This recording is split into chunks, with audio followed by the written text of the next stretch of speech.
मैं कुसुम, आप देख रहे हैं खबर हर पर न्यूज। अब चलते हैं आज की कुछ खास खबरों की ओर। केंद्रीय मंत्री नरेंद्र सिंह तोमर ने ग्वालियर के पूर्व विधानसभा के अंतर्गत आने वाले शारदा विहार कॉलोनी में कार्यकर्ता समागम में भाजपा को जिताने की अपील की।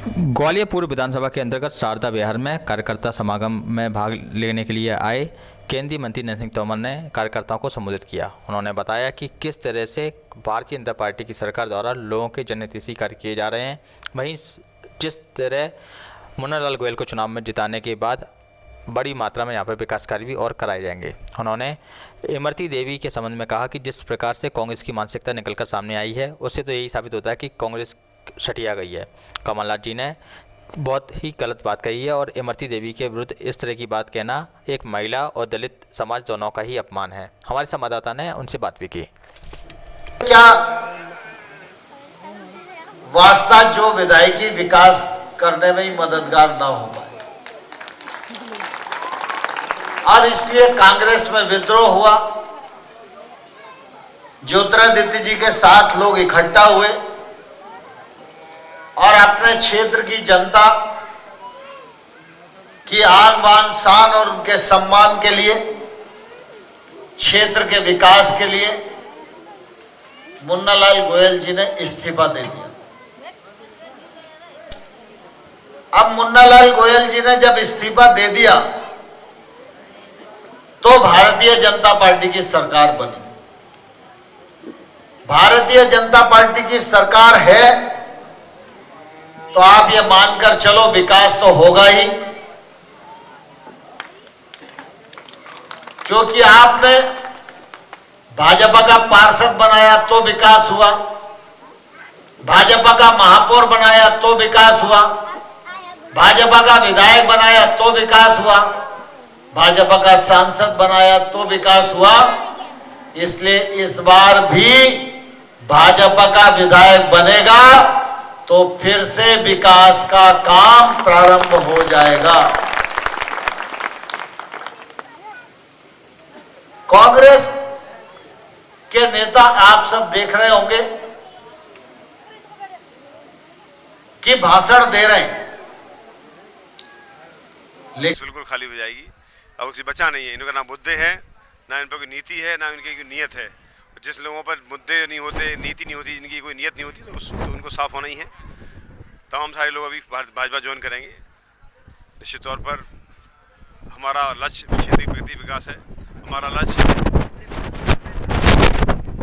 अभी करीब 20-25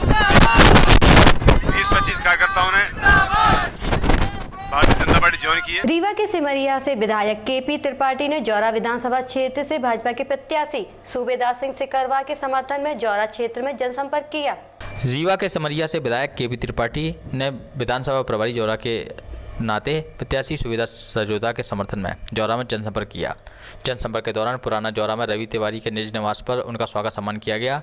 उनके साथ प्रदीप शर्मा जाप्ताप, सुरेश शर्मा और भाजपा कार्यकर्ता उपस्थित रहे। जौरा से हमारे संवाददाता ज्ञानंद तिवारी की खबर। अम्बा विधानसभा में वोटर का अपना नजरिया है। उसका कहना है कि जो उसकी समस्याओं को दूर करेगा वो उसी को वोट देगा। अम्बा के विभिन्न क्षेत्रों में मूलभूत सुविधाओं का अभाव है। हमारे संवाददाता ने इस संबंध में क्षेत्रीय लोगों से बात की। हमारी लाट की और पानी की व्यवस्था करेगा उसको वोट मिलेगा, जो नहीं व्यवस्था करेगा वो तो वोट कुछ नहीं है हमारे पास। हमारे यहाँ तो डीपी धर जाए और पानी की व्यवस्था हो जाए, उसी को वोट मिलेगा। किसको वोट दोगे? वोट कांग्रेस को देंगे। कांग्रेस को। क्या समस्या है आपकी? समस्याएं पानी की और लाइट की। पानी और लाइट और डीपी, ये समस्याएं आपकी।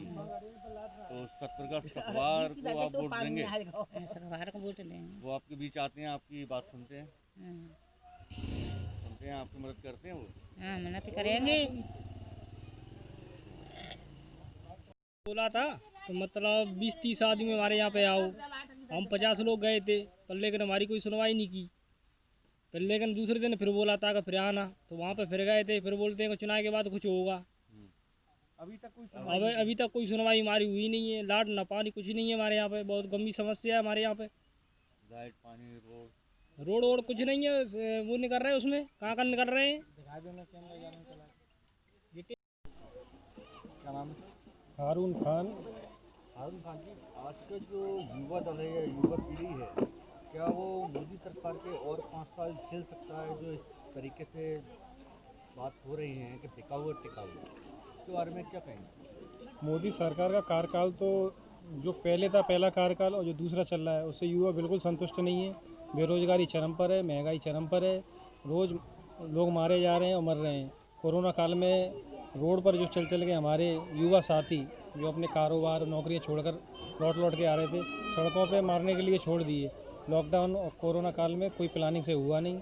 और मध्य प्रदेश की बात करें तो यहाँ जो बिकाऊ टिकाऊ का काम चल रहा है, जो 25 विधायक बिकाऊ थे प्लस 3 मृत हुए थे और 28 सीटों पर उपचुनाव है।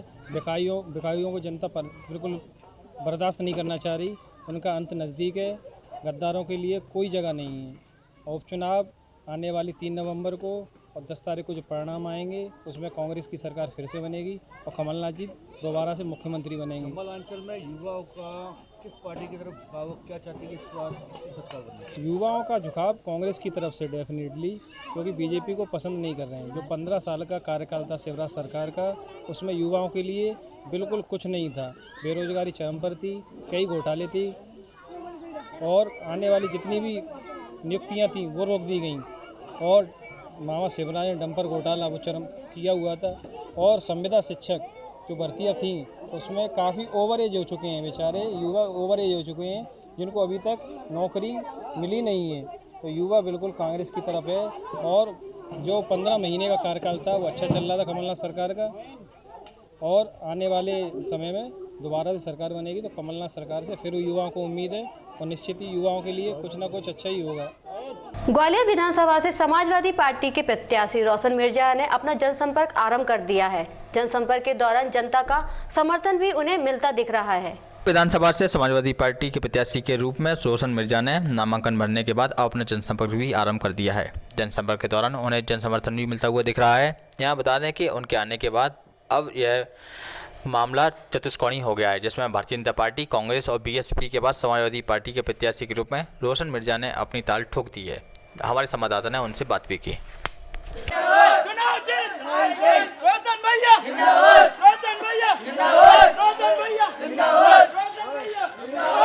जो विधायक बिक चुके हैं, एक तो बिक चुका है, दूसरे की तैयारी चल रही है।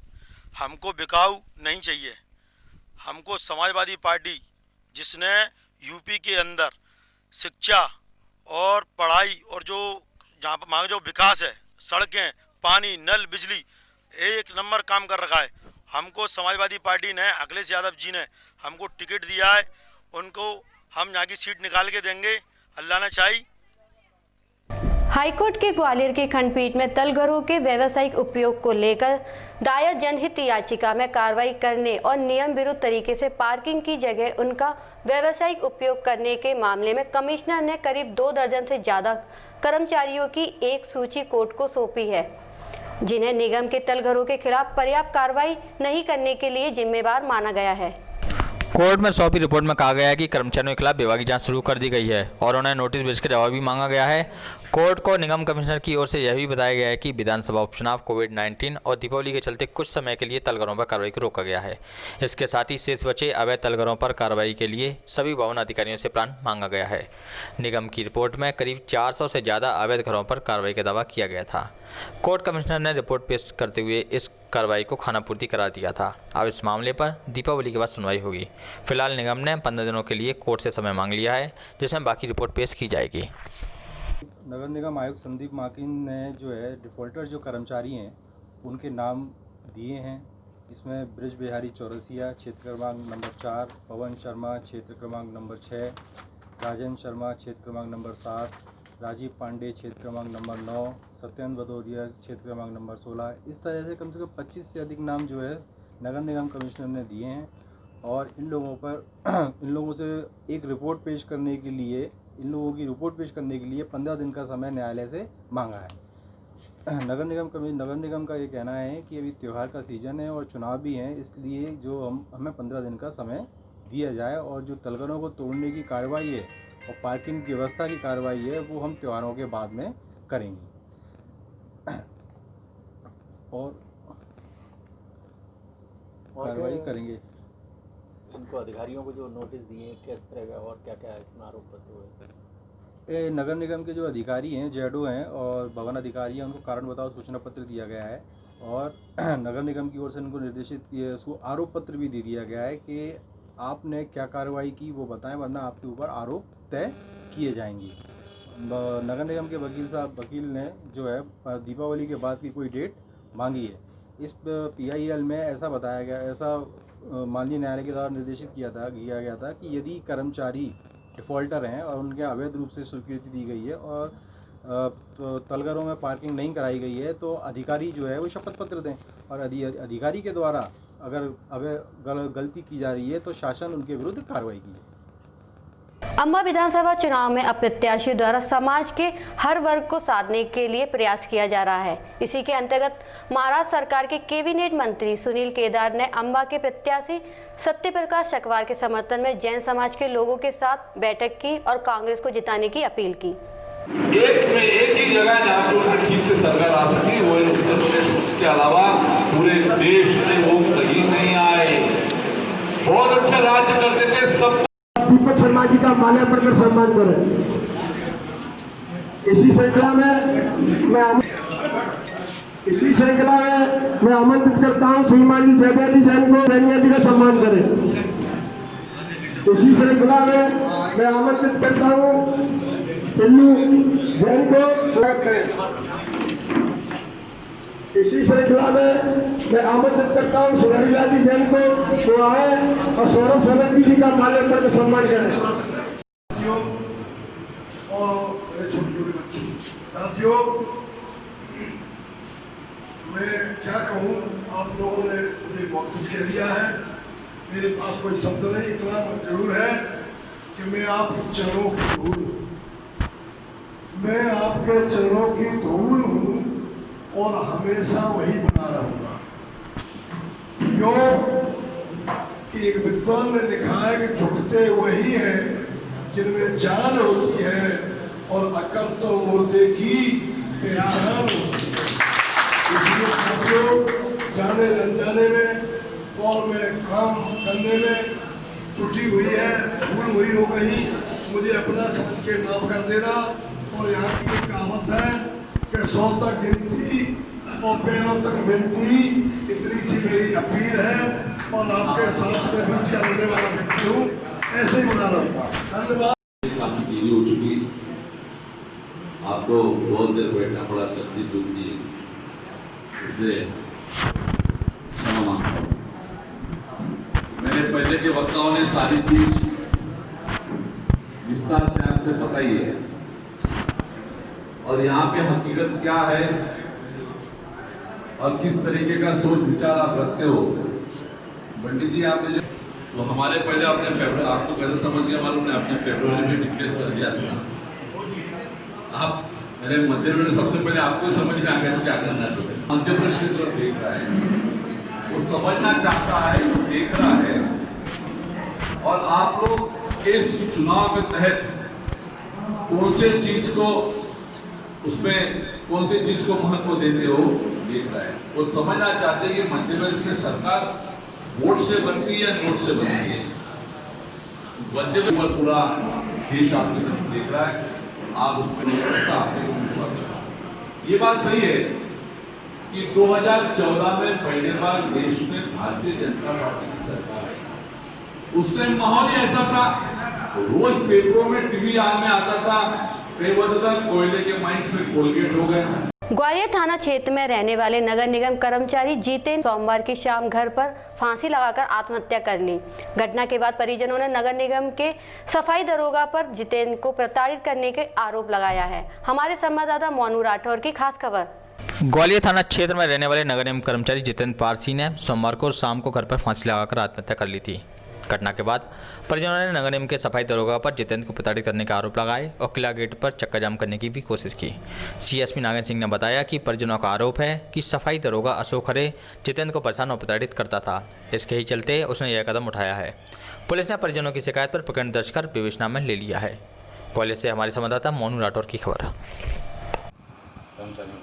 थाना ग्वालियर के राजमंडी इलाके में रहने वाले जितेंद्र पारसी नामक व्यक्ति द्वारा कल शाम को फांसी लगाकर आत्महत्या कर ली थी। पीएम के बाद परिवारजन एकत्रित हुए और उन्होंने नगर निगम में दरोगा अशोक खरे पर आरोप लगाया कि इनके द्वारा इन्हें प्रताड़ित किया गया था। परिवारजनों की शिकायत पर अशोक खरे के खिलाफ प्रकरण पंजीबद्ध कर लिया गया है, जो विवेचना में। हाईकोर्ट के ग्वालियर की खंडपीठ में ग्वालियर और दतिया पुलिस अधीक्षकों द्वारा राजनीतिक आयोजनों को लेकर की गई कार्रवाई को लेकर अपनी रिपोर्ट पेश कर दी है। ग्वालियर के एसपी अमित सांघी और दतिया एसपी गुरु करुण सिंह ने कोर्ट को बताया है कि उनके जिलों में विभिन्न राजनीतिक दलों के प्रत्याशियों और आयोजकों पर अब तक के 5 एफआईआर दर्ज हो चुके हैं, जबकि कुछ एफआईआर अभी होने हैं। सरकार की तरफ से प्रदेश के महाधिवक्ता पुष्पेंद्र कौरव हाईकोर्ट की सुनवाई पेश हुए। उन्होंने कहा कि कोरोना गाइडलाइन को लेकर विभिन्न राजनीतिक दलों और उनके नेताओं के खिलाफ एफआईआर दर्ज की जा रही है। उन्होंने कहा कि इसमें किसी को छोड़ा नहीं जाएगा। गौरतलब है कि ग्वालियर के आसिफ प्रताप सिंह नामक एक अधिवक्ता ने इस आशय की जनहित याचिका हाईकोर्ट में पेश की है कि विधानसभा उपचुनाव को लेकर कोरोना वायरस इनका जमकर माहौल उड़ाया जा रहा है। लोग गृह मंत्रालय, राज्य सरकार, स्वास्थ्य मंत्रालय द्वारा जारी की गई गाइडलाइन का उल्लंघन कर रहे हैं और ना तो इन राजनीतिक आयोजनों में सोशल डिस्टेंसिंग का पालन हो रहा है और ना ही लोग मास्क लगा रहे हैं। वहीं कई स्थानों पर सैनिटाइजिंग की भी व्यवस्था नहीं है। इस पर हाईकोर्ट ने अपने 3 अक्टूबर के आदेश में संबंधित लोगों पर प्राथमिकी दर्ज करने के निर्देश दिए थे। उसी के परिपालन में राज्य सरकार ने महाधिवक्ता के माध्यम से अपना जवाब पेश किया है। इसी तरह इस मामले में न्याय मित्र बनाए गए अधिवक्ताओं ने भी अपनी चौथी रिपोर्ट हाई कोर्ट में पेश कर दी है, जिसमें कोरोना के इलाज से संबंधित विभिन्न दलों के उल्लंघन के फोटोग्राफ और वीडियोग्राफी कोर्ट में पेश की गई है। राजनीतिक आयोजनों को लेकर जो पीआईएल थी उसमें क्या जवाब पेश किया? आज कोविड से संबंधित जनहित याचिका जो आशीष प्रताप सिंह जी ने पेश की है वो सुनवाई के लिए नियत थी। शासन की ओर से उसमें जवाब प्रस्तुत करके ये बताया गया था कि दतिया में और ग्वालियर में कोविड प्रोटोकॉल का उल्लंघन करने वालों के खिलाफ आपराधिक प्रकरण पंजीबद्ध किए गए।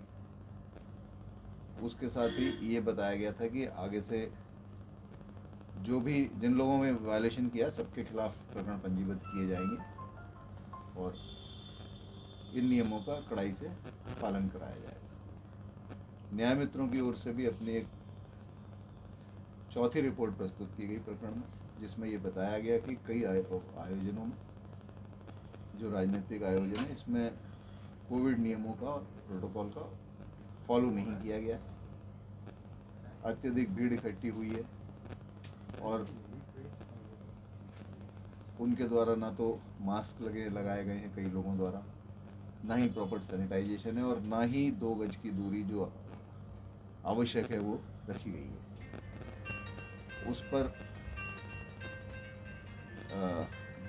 सभी पक्षों को माननीय न्यायालय द्वारा सुना गया और सभी पक्षों को सुनने के पश्चात आज अपना आदेश रिजर्व रखा गया है, जो भी माननीय न्यायालय के डायरेक्शंस आएंगे। एजी महोदय को आना पड़ा यहाँ पर? हाँ, आज शासन की ओर से श्री पुरुषेंद्र कौरव जी जो है महाधिवक्ता वो उपस्थित हुए। ग्वालियर के विधानसभा से भाजपा के प्रत्याशी प्रद्युम्न सिंह तोमर ने समर्थन में केंद्रीय मंत्री नरेंद्र सिंह तोमर ने जीवाजीगंज में कार्यकर्ता समागम को संबोधित किया। अंशु शर्मा पूरी टीम के साथ आए, स्वागत करें। दुर्गेश सूर्यवंशी आए, बड़ी माला से स्वागत करें। जल्दी जल्दी आओ, जल्दी। संदीप पाठक, मोहन पाठक, मनोज गोस्वामी, रघुवंशी, मंगल सिंह तोमर के बड़ी माला लगा के अतिथियों का स्वागत करें। जल्दी जल्दी स्वागत करें, समय कम है। स्वागत करें। अब बड़ी माला और साफा तलवार भेंट करने के लिए राजेंद्र शर्मा जी से आग्रह करूंगा नीचे करते जाए।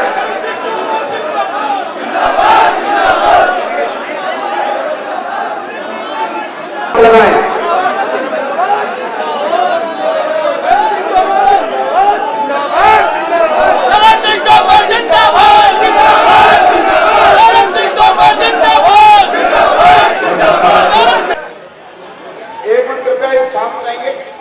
ये चुनाव क्यों हो रहे हैं ये बात मैं आपको बताना चाहता हूँ।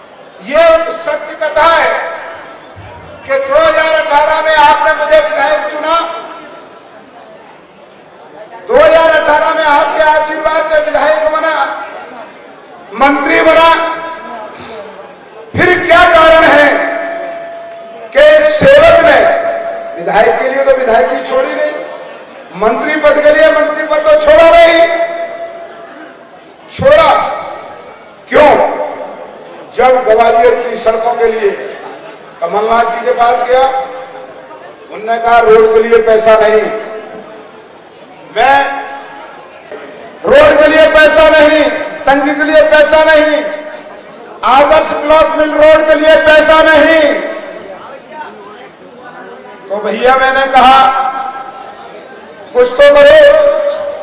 ग्वालियर में जेएच में बाईपास सर्जरी के लिए 2 करोड़ रुपए नहीं, छिंदवाड़ा के हॉस्पिटल के लिए 5000 करोड़। अरे भाई, हम आगे विकास के विरोधी नहीं है, पर क्या ग्वालियर की जनता जनार्दन को ये सुविधाएं नहीं मिलनी चाहिए? जब ये आवाज हमने उठाई, ये बात हमने श्रीमती सिंधिया जी को कही, जब उन्होंने कहा सिंधिया जी ने कि भाई ये काम तो करने होंगे, युवाओं को बेरोजगारी भत्ता 4000 तो देना पड़ेगा, ये वचन दिया है। और रामायण में चौपाई है, रघुकुल रीत सदा चली आई, प्राण जाए पर वचन न जाए। मैं बहुत लंबी बात इस क्षेत्र में करूं, इसकी आवश्यकता नहीं। इस क्षेत्र की तासीर भी मैं समझता हूं और इस क्षेत्र की ताकत भी मैं समझता हूं। इस क्षेत्र में गरीबी हो सकती है, लेकिन इस क्षेत्र में राजनीतिक समृद्धता है, और इसलिए इस क्षेत्र की जनता ने मुझे भी 3 चुनाव लड़ाए, और इस क्षेत्र की जनता ने पिछले चुनाव में प्रद्युमन सिंह जी को भी विजयी बनाया। प्रद्युमन सिंह विपक्ष में रहे हो या सत्ता पक्ष में रहे हो, कांग्रेस में रहे हो या वो भाजपा में रहे हो, लेकिन मैं और आप दोनों लोग इस बात को भली भांति जानते हैं कि प्रद्युमन तोमर पहले भी सड़क पर था और अब भी जनता के लिए सड़क पर दिखाई देगा।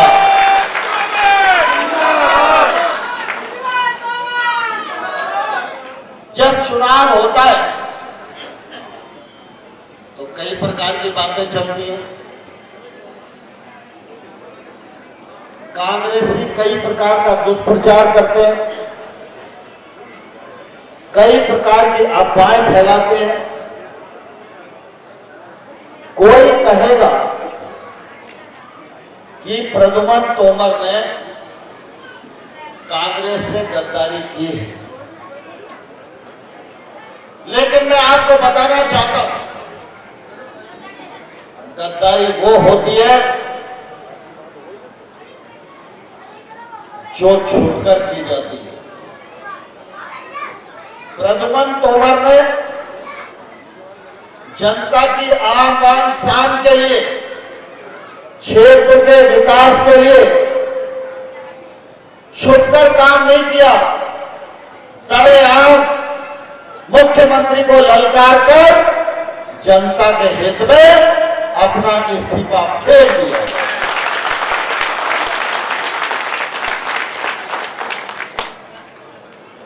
कांग्रेस के लोग यह भी कहते हैं कि भारतीय जनता पार्टी ने सरकार गिरा दी।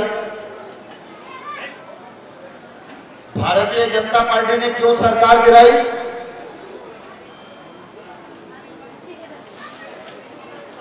भारतीय जनता पार्टी की तो विपक्ष की भूमिका थी और हम उस भूमिका का निर्वाह कर रहे थे। प्रद्युमन तोमर आपकी पार्टी के सदस्य थे और इनके साथ अनेक और विधायक थे। ज्योतिरादित्य सिंधिया आपकी पार्टी के कार्यकर्ता थे, आप अपनी पार्टी को संभाल नहीं पाए, अपने घर को संभाल नहीं पाए और अपनी असफलता का ठीक रहा भारतीय जनता पार्टी की खोपड़ी पे ठोक रहे हो। मुट्ठी मांगो हनुमान जी की मुष्टि का। हम सब संकल्प करेंगे, इस चुनाव में भाजपा को जिताएंगे। भारत माता की, भारत माता की, घर घर जाएंगे, वोट। सामाजिक एवं मानव सेवा समिति इटावा के प्रांतीय अध्यक्ष सौम्य वर्मा तरुण ने बताया है कि काली बहन मंदिर स्थित भैरव माता के मंदिर में गंदा पानी और कई बहुत बड़ी मात्रा में एकत्रित है, जिसे ठीक कराने के लिए अधिकारियों से चर्चा की गई। इटावा में सामाजिक मानव सेवा समिति के प्रांतीय अध्यक्ष सौम्य वर्मा तरुण ने बताया कि काली वाहन मंदिर स्थित भैरव मंदिर के में गंदा पानी और काई बहुत बड़ी मात्रा में एकत्रित है। उक्त सूचना पर समाजसेवी सौम्य वर्मा तरुण तत्काल मंदिर परिसर पहुंचे। समस्या को गंभीरता को देखते हुए आनंद कुमार नगर पालिका परिषद से अनुरोध किया कि जिस पर सफाई नायक चंद्रशेखर व अशोक द्वारा समाजसेवी सौम्य वर्मा तरुण की उपस्थिति में कर्मचारी द्वारा मंदिर परिसर से पानी को निकलवाया गया। ग्वालियर से हमारे अब होगी आपसे अगले बुलेटिन में मुलाकात। तब तक के लिए नमस्कार।